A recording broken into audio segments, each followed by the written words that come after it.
Olá, meus caros, boa noite, sejam todos muito bem-vindos. Nossa semana de live está começando agora, né? Vamos esperar aí o pessoal chegar.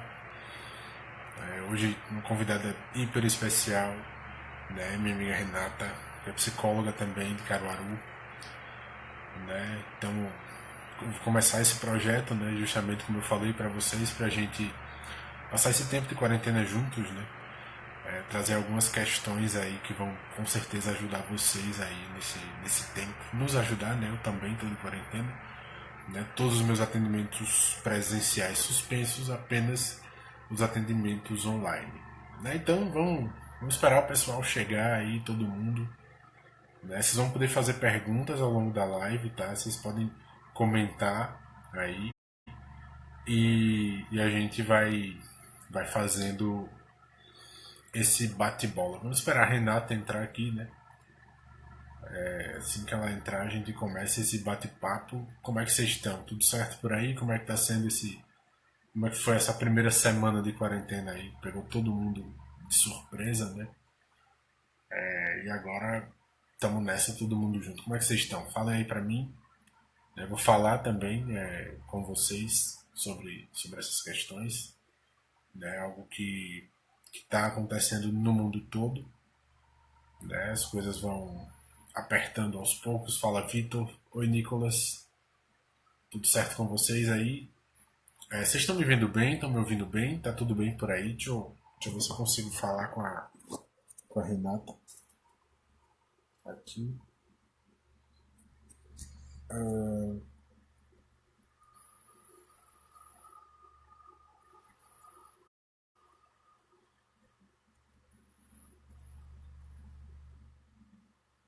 Deixa eu ver.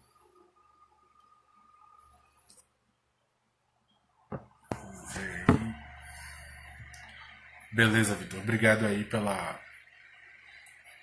mandar isso, né? Áudio e vídeo, tudo certo. Tô esperando só a Renata entrar, mandei mensagem para ela agora. Ela é nova nessa coisa de live do Instagram, né? Mas é isso, né? Um tempo bem interessante. Nossa geração nunca tinha vivido isso, né? A gente nunca viu esse tipo de coisa. Mas é um tempo muito interessante, a gente vai ver isso ao longo da semana, para a gente recrutar uma atenção do espírito que necessariamente a gente não tem durante o cotidiano, né? Durante a nossa vida normal, a gente não tem muito tempo para algumas coisas e que nessa quarentena a gente tá sobrando tempo, né, para ficar com a família, para fazer outras coisas também.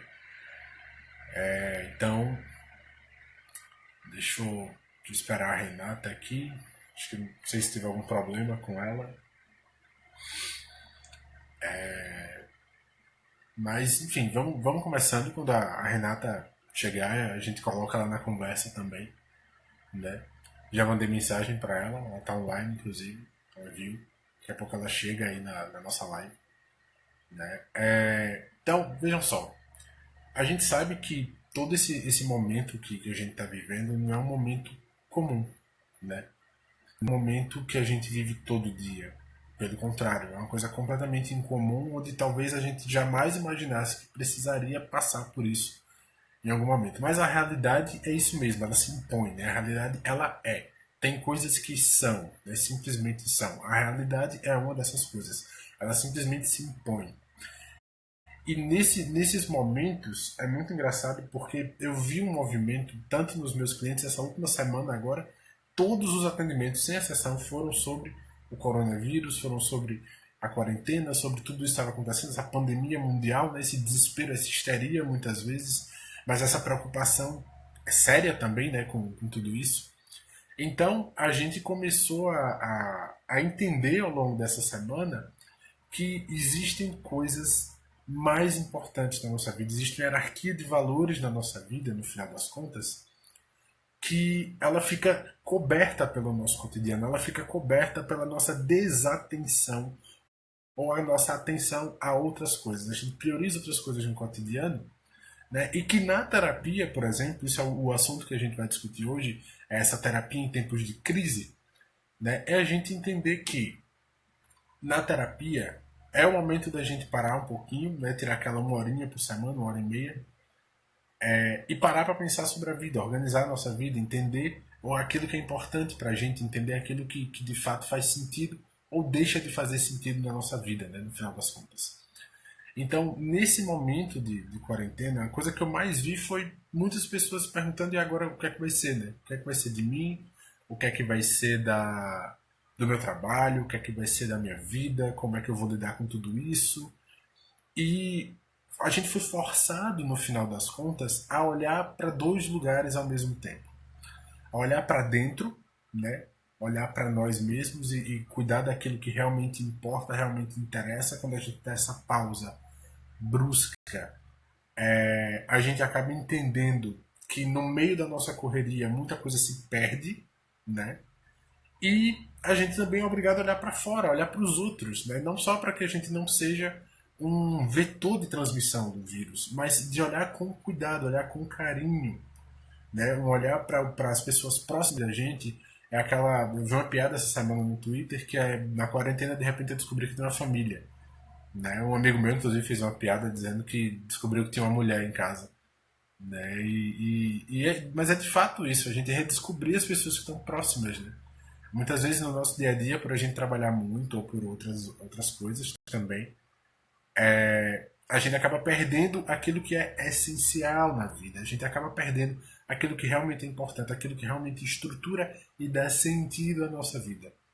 Né? Então, quando a gente começa a ficar mais junto, né, mais sozinho de fato, quando a gente é forçado a essa reflexão, a Renata acabou de entrar, quando a gente é forçado a essa reflexão, no final das contas, a gente acaba percebendo que a gente leva muito lixo na vida. Né? A gente acaba percebendo que leva muita coisa que não precisa, no final das contas, o que não faz sentido, o que não deveria levar. E nesse momento de quarentena, é esse o momento que a gente tem para depurar a nossa biografia, para depurar a nossa circunstância, para entender as coisas que estão acontecendo e os processos dos quais a gente se encontra nesse momento.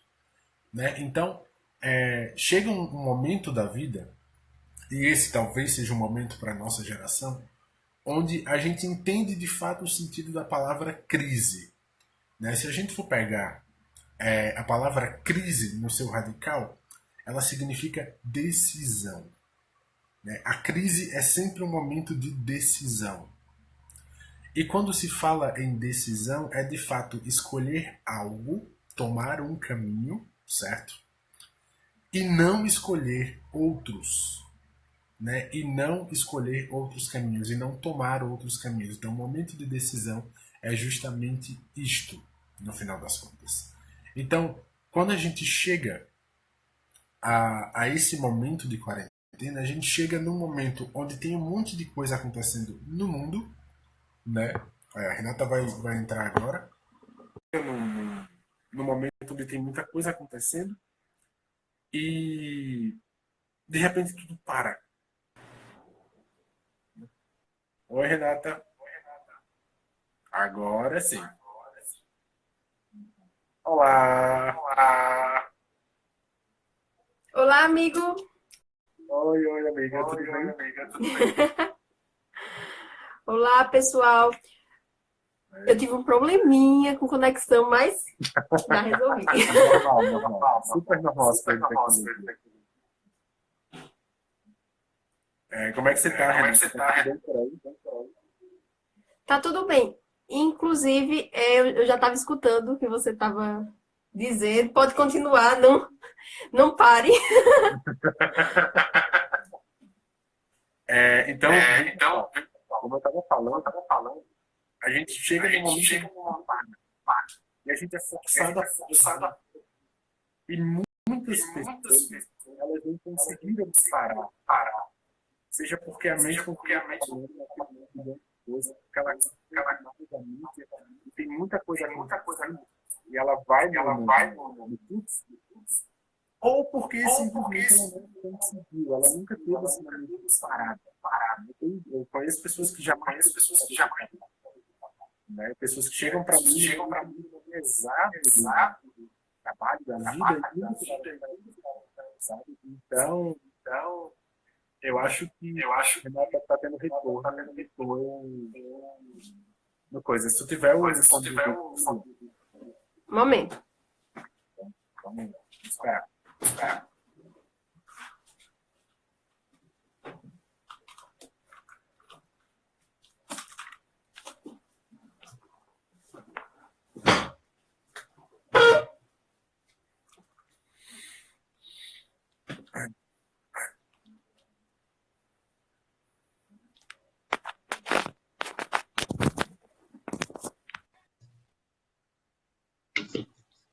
E agora? Vocês avisam aí se tá melhor. Eu tô escutando bem, Matheus. Tu não tá me escutando bem. Deixa eu pegar o meu fone, então. Peraí. Gente, live inicial é assim. Tem os errinhos. Super normal. Fiquem aí. Vale a pena. Exato. Não saiam, fiquem todos aí. E agora, será Quem que deu deu? aí a dica do fone, ó.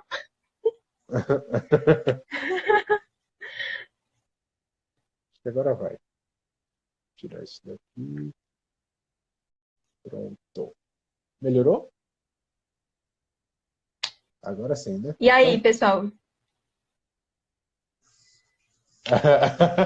Quem sabe faz ao vivo, é isso aí. E erra ao vivo também, né?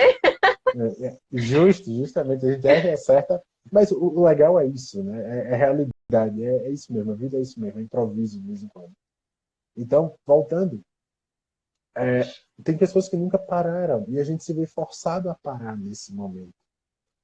E quando a gente para, a gente começa a perceber que nem tudo que a gente está carregando, nem tudo que a gente está fazendo é essencial. Né? E a quarentena, ela chega justamente como esse momento onde a gente precisa, a gente é forçado a parar em nome da saúde, né? Em nome não só da nossa saúde, o vetor é sempre para fora, principalmente pelos outros. Eu, por exemplo, não estou no grupo de risco, mas eu me cuido. Eu tenho, por exemplo, um pai que está no grupo de risco, então não posso me descuidar nesse sentido. E aí começam a aparecer algumas coisas, eu acho isso muito engraçado. O tédio começa a aparecer de uma forma mais palpável, é um tédio normal, só que ao longo da semana a gente não percebe esse tédio, porque a gente se enche de coisa. Né? É o que o Viktor Frankl chama de neurose dominical. Né? Quando vai chegando ali no final do domingo, você vai entendendo que amanhã é segunda-feira, eu tenho que trabalhar, eu tenho que fazer alguma coisa, e dá aquela depressão, bate aquela angústia, aquela coisa ruim. Isso acompanha a gente ao longo da semana, só que a gente não percebe, só percebe quando para. E nesse momento, onde comércio fecha, os serviços praticamente não existem mais também, pouquíssimos serviços estão sendo colocados agora à nossa frente, só os essenciais de fato, e é muito engraçado que a gente começa a perceber que a gente poderia viver só com isso mesmo, né? Só com o essencial. A gente carrega muita coisa que não precisa. E eu estava começando a live, Renata, dizendo que a terapia serve justamente para a gente peneirar, né? Para a gente depurar essas coisas que não precisam, inclusive da nossa própria biografia. Né? E eu queria que você comentasse um pouquinho justamente sobre esse processo de depuração da nossa biografia na terapia e o quanto isso é importante nesse momento de quarentena.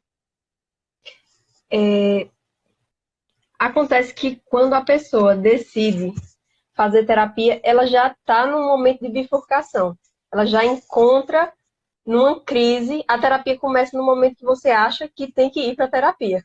Exato. E acontece que esses momentos de bifurcação levam ao autoconhecimento. Errando ou acertando o caminho, você sempre chega a uma realidade que faz parte do seu todo, mas você não percebe, porque você está sempre ligado a uma fantasia, ou várias fantasias, que você cria sobre si, sobre sua realidade, sobre sua circunstância, que na terapia vai ter um outro espelhado e com afetos diferente da sua família, de seus amigos, para poder fazer você enxergar, sem aquela dor do afeto. Porque acontece muito de gente dizer assim, na terapia só se conversa. Quem nunca fez terapia tem muito essa Aham, noção. sim, Vocês conversam o quê? Não é uma conversa normal, porque exato. aquela pessoa não está ali para exercer afeto. O afeto do ponto de vista dizer o que você quer, ou não lhe magoar, ou não isso, não aquilo, que você facilmente se Isso, magoaria com uma pessoa da sua família, um amigo seu. Ali você tem um espelho. É isso que se espera, que tenha um espelho para lhe mostrar exatamente o que você está mostrando. Todo uhum, mundo vê, mas nem todo mundo vai ter coragem de dizer. Até porque a nossa sociedade é altamente ofensível o exato. tempo todo. Não, não é só quem não faz terapia, não. Quem faz terapia também tem o grau de mágoa Exato. guardado. É o tempo todo. O temperamento influencia em uns mais magoados e menos, com certeza, mas a nossa sociedade é altamente magoável. Então, Exato. a terapia coloca você num ambiente onde você é afetado de propósito. Você vai lá para ser afetado. Exato. Então, você já está num momento de verificação quando você diz assim, vou para terapia. Exato. Você já está disponível Você já tá a magoado, né? sofrer. Tá Já está magoado já. disponível para sofrer. Ótimo. É como se toda a noção do mundo perfeito já tivesse caído por terra Uhum. quando você chega lá. E é muito isso. O momento da crise traz muito, é como você disse, traz muito essa noção de esquadrinhar quem você é, porque coloca você num ambiente de desconforto, tira Exato. você do ambiente de conforto. Eu estava comentando na minha página, porque eu também sou psicóloga escolar, que as mães estão histéricas porque não sabem o que fazer com aquelas crianças hiperativas, não Aham. sabem que tipo de atividade proporcionar, que tipo de Sim. filme assistir, porque aquelas crianças não dão sossego, não sabem o que fazer. Uhum. Mas a verdade é que isso revela um ponto da realidade dessas É mães, isso. uma realidade diária, uma realidade fora da crise, que elas Exato. não querem negar, Esse que despreparo, é, né? além do despreparo, é deixar correr solto uma Uhum. realidade como se você não estivesse vendo. Sim, Por que sim, é que sem as dúvida. crianças se entediam? Você falou do TED. As crianças se entediam muito facilmente hoje. Uhum. Porque elas têm hiperestímulos o tempo todo, de tudo que é parte. A gente dá preparado para elas as telas. E quando acaba o repertório, acaba o que dá, a gente arruma mais coisas, porque a Isso. criança não pode ter momentos de tédio, porque a gente também não suporta o tédio das crianças. Porque vem a Exato. reclamação, vem um momento de desconforto para a gente, que elas dão uma paz. Se elas assistem 1 hora de filme, elas dão uma paz. Sim. Aí vem o desconforto nosso. Então é muito confortável colocar uma criança em frente a uma tela. Uhum. Mas aí quando chega um momento de crise desse, a gente tá 24 horas com a criança. E aí, Isso. o que E agora? proporcionar? Uhum. Por enquanto, vão ser atividades que proporcionem paliativos, Sim. porque não vai ter como mudar uma dinâmica em meio à crise. Mas fica aí o pensamento para quando sair da crise, Uhum. voltar a dar o tédio de presente para as crianças. E Isso. para os pais também, porque o tédio é criativo, o Uhum. tédio traz esses quadrinhos da alma, o Uhum. tédio faz a gente se acostumar com frustrações, e isso é super importante para a gente lidar com a nossa Sim, realidade. sem dúvida. Então, tanto para a gente como adulto, maduro, precisa ver o que aconteceu, o que é que a gente tira dessa crise, por que é que realmente a gente entrou em crise por causa da crise. Uhum. Se a gente tira as lições e realmente muda após a crise, tem o lado positivo, tem o que se Isso. aprender. Sempre tem o que se aprender. Se Claro. você der a oportunidade do desconforto, Uhum. que é o que a Perfeito. gente não deixa, né? Exato. Pelo contrário, a gente foge, né? Eu estava lembrando de um livro que eu li na época da faculdade ainda, e que é um livro que me marcou muito, que se chama A Negação da Morte, do Ernest Becker. Ele é um psicanalista. E ele fala como toda a sociedade ocidental ela se protegeu do sofrimento e da morte, né? E o Frankl, o Viktor Frankl, ele fala quando ele vai falar da tríade trágica, ele fala justamente, né, que a dor, a culpa e a morte são três coisas que a gente vai passar na vida inevitavelmente. A gente não foge disso, são marcas da existência humana e que a todo tempo elas estão nos solicitando, nos convocando para dar uma resposta frente a isso, porque a vida é isso, é responder frente à situação que você está. E de repente você não tem mais aquela resposta automática do dia a dia, do cotidiano. Né? Eu já vi mães que a agenda dos filhos, um menino de 3, 4 anos, era muito maior do que a minha. Sabe? O menino saía da escola, ia para o judô, ia para o futebol, e depois ia, sei lá, fazer natação. Isso todo dia, cara. Chegava 8 horas da noite em casa cansadíssimo, né? Ia dormir. Não tinha esse contato com os pais, não tinha contato com ninguém, era uma agenda hiperlotada, sabe, o tempo todo. E essas ilusões que desmoronam na terapia, por exemplo, ou elas já vêm rachadas, né, por esse processo de crise, ou elas vão começar a serem demolidas ali. Eu sempre falo que quem procura terapia não está bem. Né? Ninguém que procura terapia está bem. Ninguém chega para mim dizendo, olha, eu estou muito bem, mas eu vou fazer terapia. Mesmo aquela pessoa que chega para você dizendo assim, não, eu vim me conhecer melhor. Eu sempre dou um sorrisinho bem irônico. Ah, tá bom. Vamos ver Eu se isso não, porque eu dura. não sou dessas coisas, entendeu? De sorriso irônico. Eu sou. Meus clientes sabem. Meus clientes sabem que às vezes eu sou bem irônico, bem chatinho. E eu sempre me pergunto, né? Mas, cara, vamos ver se isso dura 2 sessões. E não dura 2 sessões. Tipo, na segunda sessão a pessoa já está chegando para mim com a demanda completamente diferente, né? Nesse sentido. Então, nesses tempos de quarentena, nesses tempos de depuração da própria biografia, é um exercício de humildade, inclusive, você parar um pouquinho. Né? É um exercício de coragem, claro, são várias virtudes que são convocadas ao mesmo tempo nesse momento. Né? Mas você tem a coragem e a humildade, é sempre o que eu falo nas primeiras sessões. É corajoso você abrir-se, né, diante de outra pessoa, seja ela um familiar, seja um amigo, mas principalmente diante de um terapeuta, que geralmente é um desconhecido, né? É alguém com a capacidade maior de te magoar para ficar com uma palavra que você usou e que eu achei muito boa. É alguém que está disponível e disposto a caminhar com você. Né? E nem todo mundo está nesse momento. Então, esse momento, quando a gente se depara com esse momento da nossa vida, onde a gente está confinado dentro de casa, a gente está com amigos, às vezes com alguns familiares, às vezes com alguns amigos, né? Ainda há essa locomoção, a gente não está completamente preso nesse sentido, tomando os devidos cuidados e dadas as devidas proporções. Não há nenhum problema, né, nessas questões, mas a gente se vê, no final das contas, olhando para um vazio onde a gente achava que tinha alguma coisa.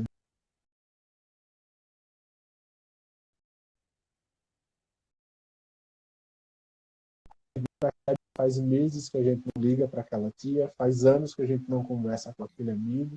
Tem livros na sua estante que você comprou há muito tempo que você nunca leu, né? Que você nunca tirou um tempo para você mesmo. Né? De você olhar para, sei lá, você abre o Twitter, tem um monte de coisa acontecendo que você nunca viu, aquelas pessoas, nunca viu esses assuntos. Tem pessoas no seu Facebook, fotos que você tirou, de repente você está vendo ali. Então, a gente começa a olhar para aquilo que realmente interessa. Né? E que na terapia, no processo terapêutico, é isso que a gente faz. A gente depura, né? Tira essas coisinhas, esse lixo de cima da nossa vida e começa a mostrar para a pessoa aquilo que de fato interessa, aquilo que de fato faz sentido na vida dela.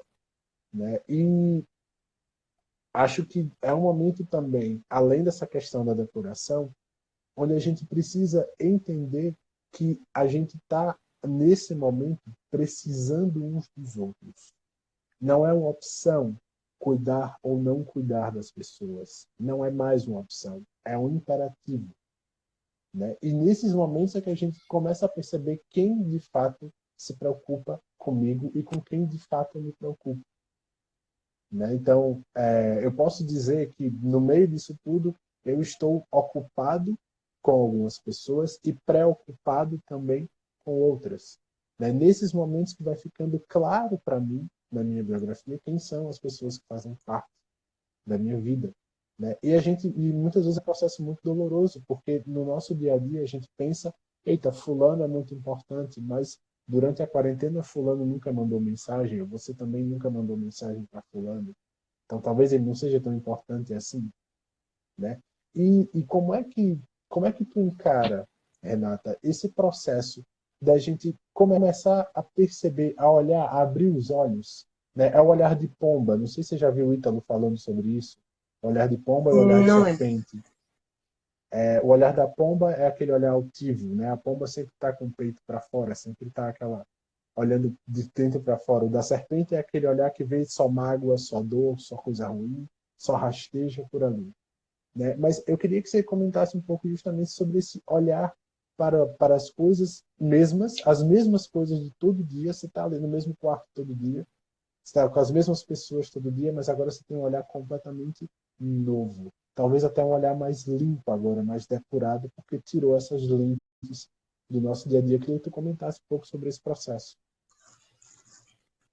Eu acredito assim, Matheus, que esse momento está sendo como nossas paredes fossem grandes espelhos que mostram que a gente não é tão bonzinho assim. Eu acho que vai ser muito do que muita gente vai perceber. A gente não é tão bonzinho, a gente não se preocupa tanto assim com o outro. Uma prova disso, bem evidente que está acontecendo, é os mercados ainda superlotados, porque as pessoas estão estocando, mesmo ainda não tendo nenhuma previsão que possa faltar alimentos, ainda as pessoas estão estocando, não querendo saber quem só vai poder comprar depois, ou só vai poder ir depois, ou mesmo pensando no contágio das filas, hipermercados com filas enormes. Isso mostra muito a erva daninha que tem dentro do sujeito, porque muito do que a gente não cresce é por achar que a gente é bom demais. E quando a gente começa a se dar conta que a gente não é tão bonzinho assim, o processo de crescimento, de amadurecimento começa a acontecer. Porque a gente lidar com a nossa própria mazela. Nesse momento, o que a gente devia fazer é viver como o próprio Dr. Ítalo falou, como uma vela. Que enquanto ilumina a vida de quem está ao redor, ilumina os ambientes, esquenta, aquece, vai se desgastando. E isso é o seu propósito. É o propósito da sua vida, se desgastar, enquanto ilumina os outros. Mas não é isso que a gente pensa no tempo de crise. Então, a crise está mostrando muito essa mazela interna do sujeito e vai provocar muito crescimento de muita gente, sim. E muita gente, depois da crise, vai voltar ao mesmo ponto que parou. Porque eu estava até comentando isso hoje. Antes da crise, a gente reclamava muito da rotina. Isso deve ser bem comum aí no seu consultório, porque é bem comum do ser humano. A gente reclama da rotina. Eu falo muito isso para meus pacientes. Isso que você está reclamando tem a ver com você estar vivo e não com ser um sofrimento. Nada mais é do que o movimento normal da vida. Né? Da vida. Isso. E acontece que a gente tinha esse movimento, reclamava da rotina, reclamava do trabalho, reclamava de não ter tempo para fazer as coisas que a gente quer, tempo para os nossos hobbies, tempos para as séries que estão desatualizadas. Mas o que é que acontece quando a gente entra na crise? A vida anterior parece perfeita, a gente fica louco para entrar de volta naquela vida. Ontem eu assisti Shrek, porque eu sou uma pessoa que gosta de filmes infantis, e era muito esse contexto. Ele, de repente, se vê numa vida que ele acha tediosa, acha muito monótona, inclusive o filme faz questão de enfatizar isso quando repete várias vezes os dias acontecendo da mesma forma, e ele arruma um jeito de sair daquela realidade e ter outra realidade que ele não gosta muito, porque é engraçado uma realidade isso, Desculpa. É engraçado tu falar isso, porque, como eu estava te falando, eu estava reassistindo a trilogia do Senhor dos Anéis, agora assim. Nossa, como a gente se compara. E no final do Retorno do Rei, em vários momentos, na verdade, principalmente nas Duas Torres e no Retorno do Rei, o Sam, principalmente, ele começa a motivar o Frodo a continuar a caminhada, porque ele vê um fim na jornada e diz, olha, quando a gente voltar para o condado, a gente vai experimentar de novo aquelas manhãs agradáveis. O Merry e o Pippin também, quando eles derrotam o Saruman, né, na Torre de Orthanc, eles encontram a erva do condado e eles começam a fumar e a beber ali, né? E eles lembram daqueles dias no condado e assim é um cenário de guerra completamente desolador, né? E eles lembrando da vida anterior. O Sam faz isso, inclusive quando eles estão subindo a montanha da perdição, né? Quando eles, olha, a gente está perto de voltar para casa. E o Frodo já está desesperançoso nesse sentido. Então esse movimento de esperança é um movimento completamente deslocado, porque ele está colocado para o passado na hora da crise. E esse movimento de esperança, a gente depurando isso, a gente coloca ele na direção certa, que é no futuro, é para frente. A esperança é construir algo a partir de agora, é depurar algo para que todo esse movimento que a gente chegou até essa crise, ele se transforme em crescimento, em amadurecimento, como você estava falando. Né? Então, acho que isso é fundamental. Pra você, e aí, no final das contas, a gente percebe que tanto em Shrek, né, quanto no Senhor dos Anéis, esse movimento é o mesmo, é próprio daquilo que é humano. É incrível isso, incrível. E o interessante é que você diz assim, desloca para o passado ou uma esperança que gera no futuro. Mas geralmente as pessoas deixam essa esperança no campo da fantasia. Perfeito. Realmente desloca para o futuro, mas deixa no campo da fantasia, ou seja, do pensamento. Quando Isso. a gente passar por essa crise, vai ser assim, vai ser assado, eu vou mudar isso e isso. Tem até a lista mental do que é que vai fazer depois da crise. Uhum. Isso é um sintoma ansioso. Total. Geralmente, as pessoas que tendem a fazer esse tipo de lista para o futuro, mas não se movimentam, não saem do lugar, a lista às vezes nem sai para o papel, ela só fica mentalmente, tem sintoma de ansiedade, que não vai modificar nada no futuro. Tudo que a gente tem para modificar o futuro é o presente. Exato. Porque o futuro é incerto, não nos pertence, é totalmente incontrolável, é uma força da natureza que a gente não consegue controlar, mas a gente consegue se mover no presente para tentar o futuro mais aproximado possível do que seria a nossa ideia. Porque, na verdade, aproximado não quer dizer igual. Exato, Vão haver, exato. sim, as frustrações, e frustrações muitas. Mas no presente você se equipara, coloca todo o seu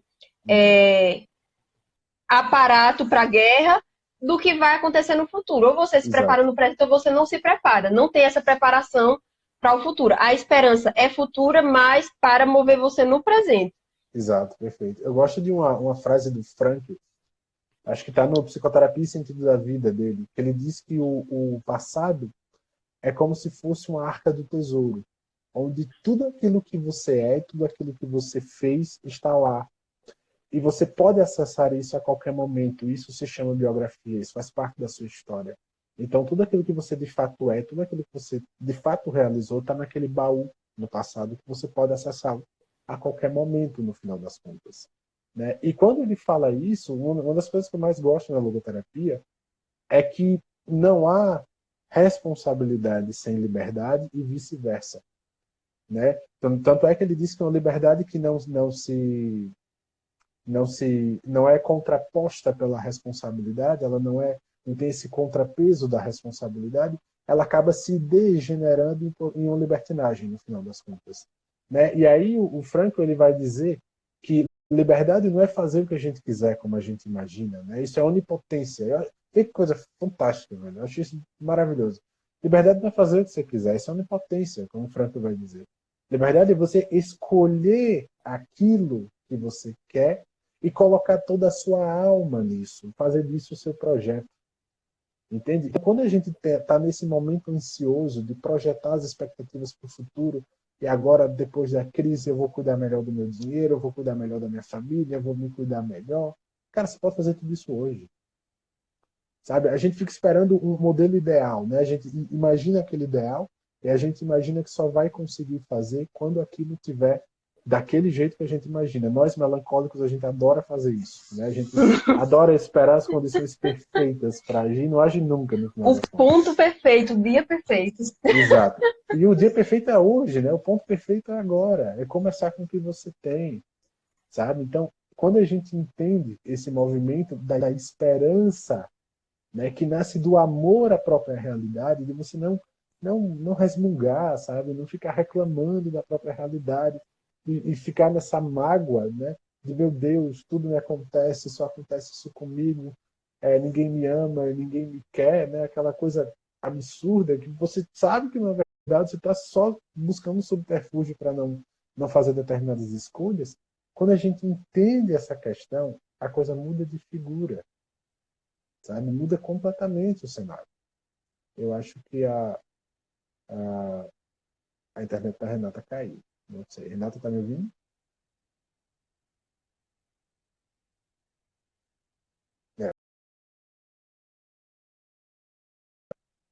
É.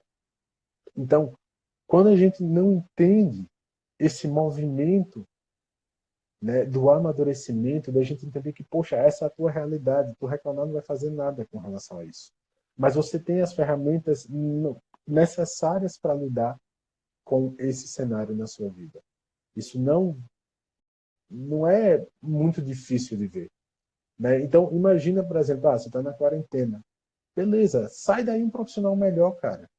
Sabe? Vai estudar, vai fazer curso, aquele curso que você pagou e nunca fez, sabe? Vai estudar. Seja um pai melhor, esteja mais presente na vida de seus filhos, seja uma mãe melhor, seja uma esposa melhor, uma noiva melhor, uma namorada melhor.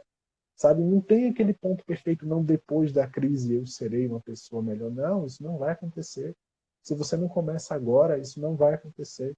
É porque a gente acha, a gente se confia tanto nessa falsa bondade que a gente tem, a gente se acostuma com uma falsa constância, né, que só tem aqui, só existe aqui, que quando a gente vem para a realidade e a realidade frustra tudo isso, né, a gente se esconde da realidade porque ela frustra, ela delimita, né, ela dá forma à nossa vida.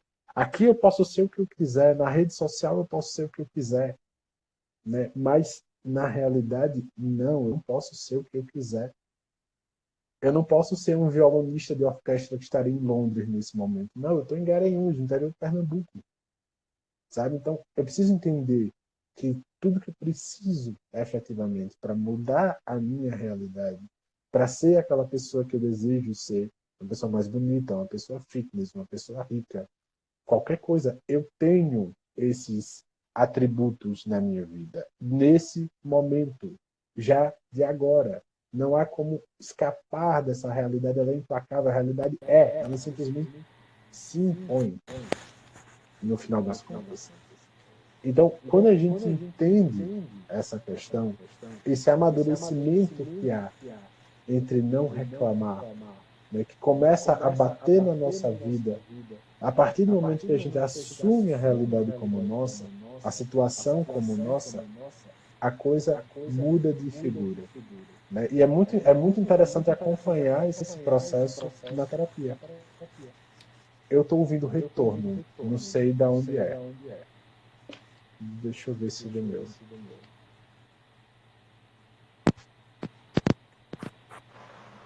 Será que melhorou? Tá ouvindo alguma Pra coisa, mim, Renato? pra mim tava tranquilo, ouvindo direito. Tá com eco meu. Deixa eu ver se. Tá me ouvindo bem?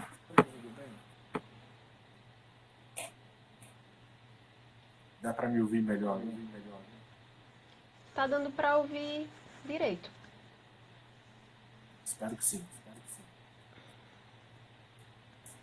Então, ainda tá com eco. Acho que é o teu, Renato. Deixa eu Tira o ver. fone e coloca de novo.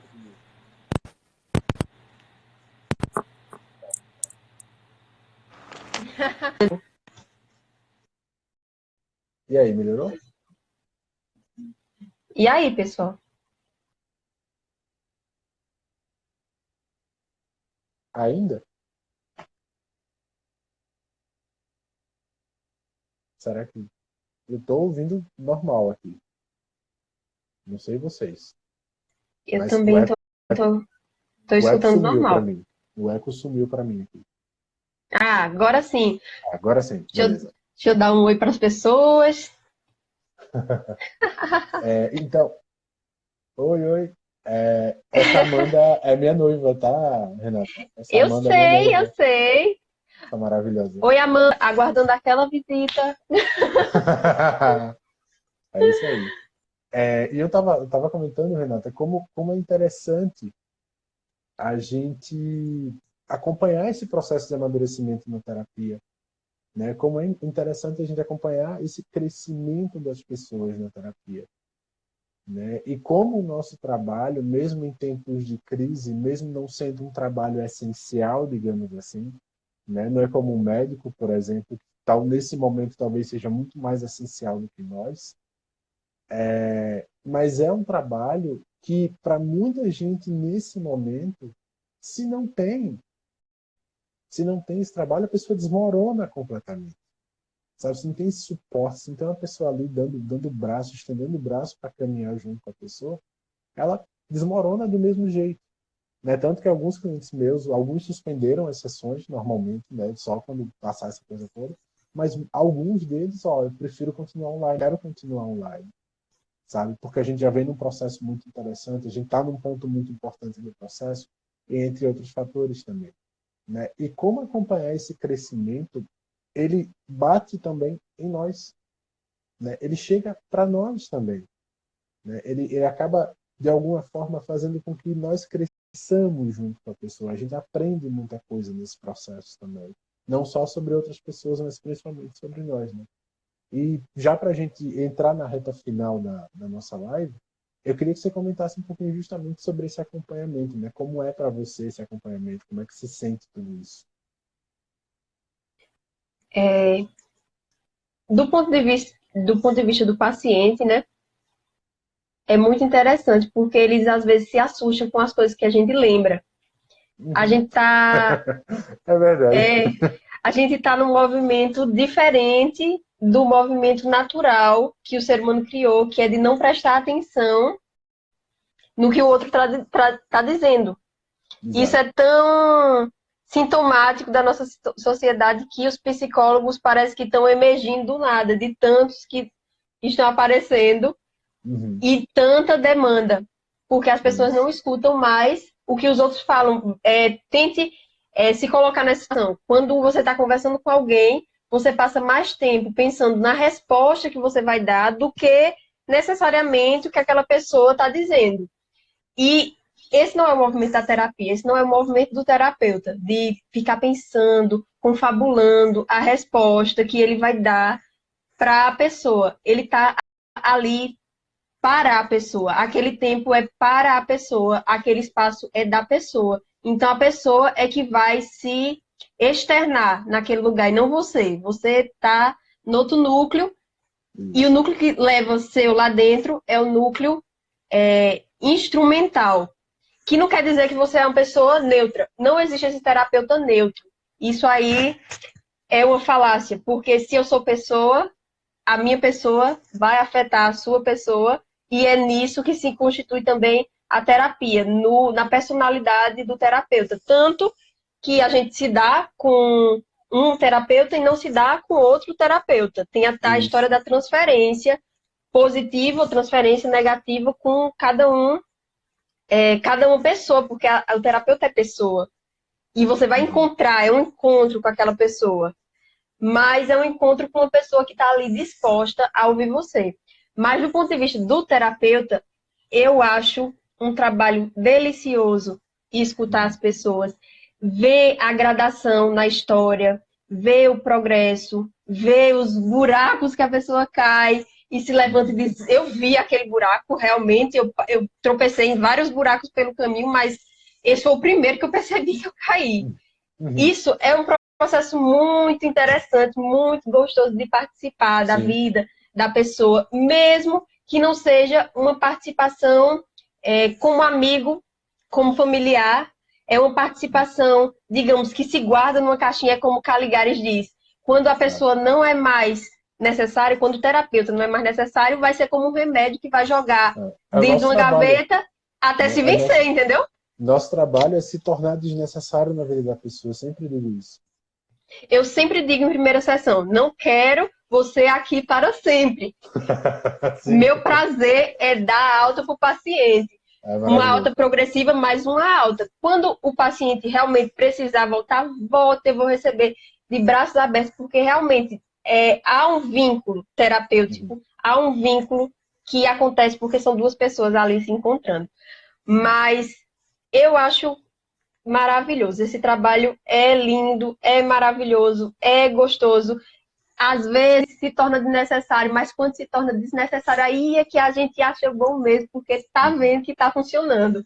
Justo. Perfeitamente. Eu acho engraçado, você estava falando aí e eu fiquei lembrando de algumas coisas aqui que aconteceram na clínica já nesses quase 2 anos que eu estou atendendo.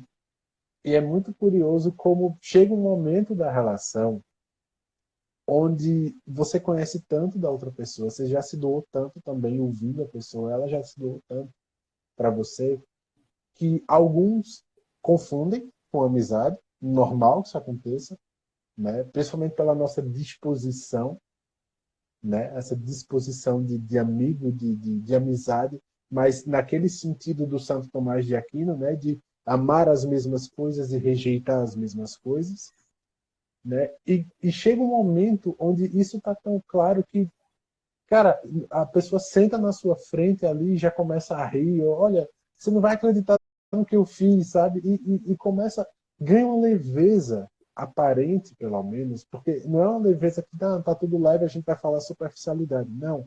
Mas ela consegue te falar coisas de uma forma tão natural, né? De uma forma tão bonita, inclusive. Eu acho que essa questão do encontro, como você fala, é um encontro entre duas pessoas, né?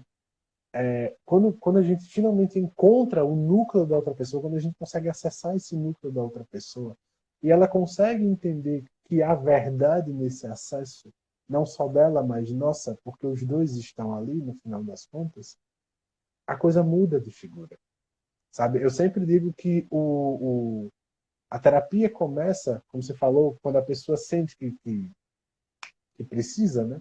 Mas quando ela chega lá, chega aquelas primeiras sessões que ela está meio desconfiada, não sabe muito bem, né, o que falar, como é que você vai reagir, eu sempre digo, olha, não tenta adivinhar como eu vou reagir. Porque senão eu não vou, tô aqui para te julgar. Sabe? Não tente adivinhar, fale para mim. Se for algo ruim, se for algo dolorido e me bater, eu vou dizer a você. Mas não tenta adivinhar o que eu estou pensando, o que é que eu acho. Não tente escolher palavra. Eu quero que aqui, se você quiser, sei lá, xingar sua família, pode xingar. Quer falar do presidente, pode falar do presidente. Problema nenhum. Ou começa em primeira sessão dizendo assim, eu vim, mas eu nem acredito na história de psicoterapia. Exato. Ai, que raiva. Me, des, me desculpe É, você, mas eu nem acredito. Não é para pedir exato. desculpa, não. Isso aí já fala muito da pessoa. Exato, Ali é o exato. seu lugar. Você pode Cara, gostar e desgostar, acreditar e desacreditar E, de tudo. e isso faz parte daquela cultura magoável que você falou, né? Algumas pessoas acham que o que vão falar ali vai ser tão pesado que vai magoar o terapeuta. Não, não, eu estou aqui para isso, é para suportar mesmo. E quando elas percebem isso, é isso que me encanta. Quando elas percebem que elas estão diante de uma outra pessoa que está estendendo o braço, estendendo a vida dela, estendendo a força dela para suportar, para dar suporte, para encarar o caminho com elas, acabou. O processo entra num outro momento, assim, uma outra fase, avança de nível. A gente sai da quarta camada, vai para a sexta, sabe? É alguma coisa assim. É muito interessante isso. Então, a terapia nesse momento, ela não é só para você que está aí agoniado, ansioso, né? Não só nesse momento, mas em momento nenhum, né? Até fora da crise, eu sempre falo isso.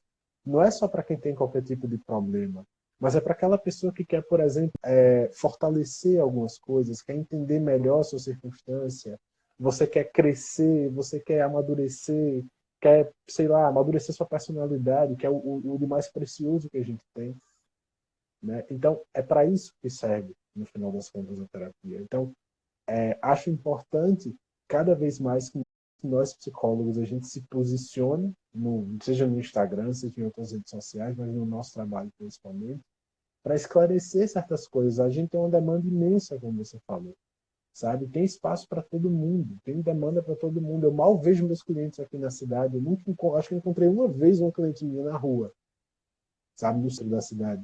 Não encontro as pessoas. Então, assim, é muita gente, é muita coisa acontecendo, sabe? Então, é preciso coragem para sentar do outro lado da cadeira, como eu sempre falo, do outro lado ali. É claro que é. É preciso humildade de você reconhecer que sozinho você não consegue? Claro que sim, né? Mas também é preciso disposição da minha parte como terapeuta, né? É preciso coragem também da minha parte de fazer determinadas intervenções, de acreditar não só naquilo que eu faço, mas de acreditar na minha personalidade, no meu amadurecimento, para que a outra pessoa também sinta que é possível, né? Então, é por isso que muita gente chega para mim e fala, olha, eu não me dei muito bem com a outra psicóloga, porque a outra psicóloga ela fez isso, ela disse isso. Ou então porque ela não prestava atenção, ou porque, como já falaram para mim, porque debochava abertamente da minha religião. A psicóloga, bicho. Sabe? E do outro extremo que eu já escutei aqui em Garanhuns também, é a psicóloga abrindo Bíblia na sessão. Minha gente, pelo amor de Deus. Vocês têm o que na cabeça? Merda? Só se for, né? Então,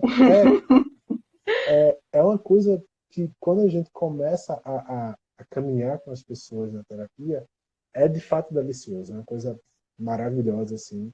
E que, basicamente, essa foi a ideia de caminhar com as outras pessoas. Foi essa a ideia que eu me propus fazer essa semana de lives, e vão vir outras coisas também. A Renata já está previamente convidada para outras também, né? Matheus, é só um adendo. É Tá. como o próprio Vitor Frank fala, que acaba que a gente descobre que a nossa missão é fazer os outros descobrirem a missão deles. O Perfeito. nosso sentido é dar sentido à vida dos Exato. outros. E realmente é um sentido de vida precioso, honrado, que tem todo sentido, porque a maioria de nós, a gente tem uma desconfiança que a gente não foi amado perfeitamente e que a gente não sabe amar perfeitamente. Então a gente precisa, a gente tenta achar o tempo todo alguém para se espelhar, alguém para dar um norte a gente, mas a gente Isso. acaba ou escolhendo errado ou não tendo escolha. A gente diz assim, eu mesmo sou só, desde pequeno sou Sempre só, foi quando fui só. adolescente, saí, fui morar só, não tenho ninguém. Isso. Na terapia você encontra alguém para lhe dar um norte e alguém para dizer que você pode sim quebrar essa cadeia de não fui amado, não sei amar. Você pode Exato. aprender a amar, independente Perfeitamente. do que esse baú do tesouro do passado tenha guardado para você, entendeu? Exato. Perfeitamente. É isso aí. Isso é lindo, né? Isso é maravilhoso. A gente pode contar de fato com uma pessoa na nossa vida. A gente pode confiar, né? O confiar vem de confidere, né? Com fé, de fato, e de fiar com também, né? De tecer essa história com outras pessoas, no caso com um terapeuta ali te acompanhando. Renata, muito obrigado de verdade. Foi um prazer imenso estar com você. Prazer foi meu, Matheus. A gente vai ter outros momentos, com certeza. Eu vou estar te puxando para todo lado agora. Eu vou fazer live para gente trabalhar junto. Já espere. Você e o Baby Campus, que eu já sou titio dessa criança maravilhosa, né? Já me sinto muito titio. Em breve eu e a Amanda estaremos aí, viu? Venho, vai ter Estaremos aquele aí, sim. café coado. Ó, que maravilha. Estou muito ansioso para conhecer você, o Otávio também. Quero conhecer a igreja de vocês, né? Então, a gente logo, logo chega por aí. Muito obrigado mais uma vez. E Agradeço. Eu agradeço e estou muito contente de a gente ter se unido de alguma forma, porque não tinha muito com o encontro presencial, aham, mas mesmo assim a gente se uniu. isso. isso traz gratidão. Ah, com certeza. Muito obrigado, inclusive, ao doutor Ítalo Marcílio, né, por proporcionar isso Nosso também. guru! Pois é. Ele estouraria contigo agora, dizendo, eu não sou seu guru. Mas muito bom, muito obrigado, Renata, e até a próxima. Boa noite aí. Até! Cuide bem do Baby Campus, manda um beijo para Otávio, viu? Mando sim. Estou por aqui, tá? Tá. Tchau, Matheus. Tchau, pessoal. Tchau, tchau, tchau, pessoal. Boa noite para vocês também. Até a próxima. Até amanhã.